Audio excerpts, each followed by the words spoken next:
কেউ কথা রাখেনি। ৩৩ বছর কাটল, কেউ কথা রাখেনি। ছেলেবেলায় এক বষ্টমী তার আগমনী গান হঠাৎ থামিয়ে বলেছিল, শুক্লা দ্বাদশীর দিন অন্তরাটুকু শুনিয়ে যাবে। তারপর কত চন্দ্রভোগ অমাবস্যা চলে গেল, কিন্তু সেই বষ্টমী আর এলো না। ২৫ বছর প্রতীক্ষায় আছি। মামাবাড়ির মাঝি নাদের আলী বলেছিল, বড় হও দাদা ঠাকুর, তোমাকে আমি ৩ প্রহরের বিল দেখাতে নিয়ে যাব। সেখানে পদ্ম ফুলের মাথায় সাপ আর ভ্রমর খেলা করে। নাদের আলী, আমি আর কত বড় হব? আমার মাথায় এ ঘরের ছাদ ফুঁড়ে আকাশ স্পর্শ করলে তারপর তুমি আমায় ৩ প্রহরের বিল দেখাবে? একটাও রয়্যাল গুলি কিনতে পারিনি কখনো। লাঠি লজেন্স দেখিয়ে দেখিয়ে চুষেছে লস্কর বাড়ির ছেলেরা।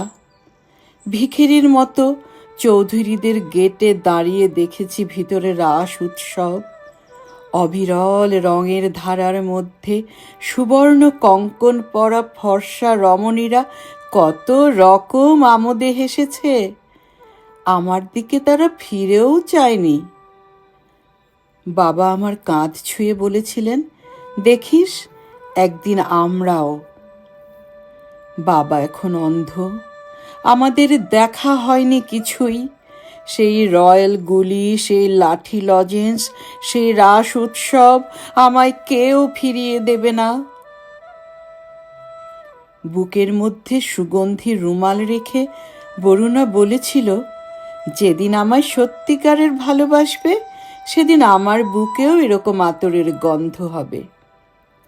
ভালোবাসার জন্য আমি হাতের মুঠোয় প্রাণ নিয়েছি, দুরন্ত ষাঁড়ের চোখে বেঁধেছি লাল কাপড়, বিশ্ব সংসারে তন্ন তন্ন করে খুঁজে এনেছি ১০৮টা নীল পদ্ম।